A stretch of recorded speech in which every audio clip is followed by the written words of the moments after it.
The second and final day of the no-confidence debate against Prime Minister Paetongtarn Shinawatra began early this morning, with the opposition continuing to challenge her leadership on multiple fronts. The debate is expected to conclude before midnight, with a vote scheduled for tomorrow, requiring at least 247 votes out of 493 for the government to maintain its majority.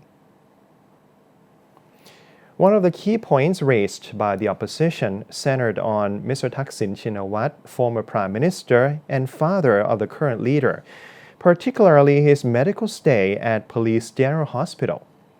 Police Colonel Taweesotsong, Minister of Justice, defended the legality of Thaksin's transfer, asserting that it followed due process and was not politically influenced.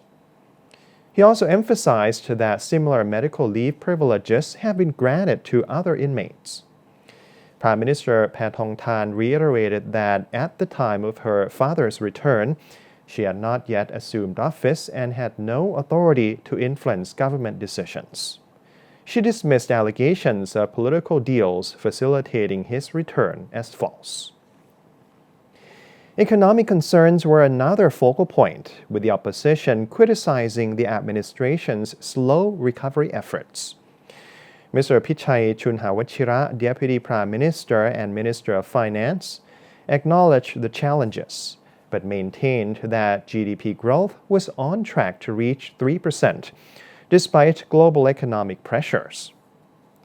Meanwhile, Mr. Pichai Nariptapan, Minister of Commerce, highlighted a 5.4% expansion in exports and a 14% growth in February, citing renewed confidence from international markets.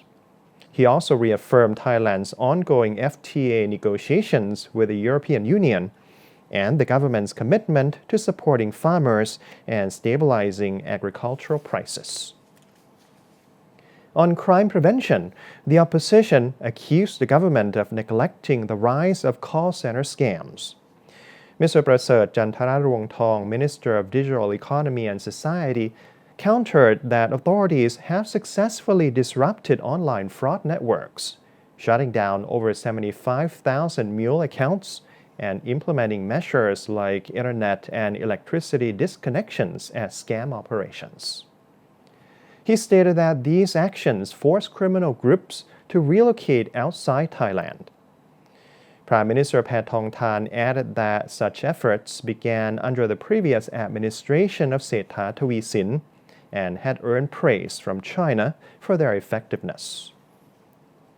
Despite occasional protests during the session, the debate proceeded in an orderly manner. The government is expected to secure enough votes in tomorrow's confidence motion, which will determine the administration's political stability moving forward.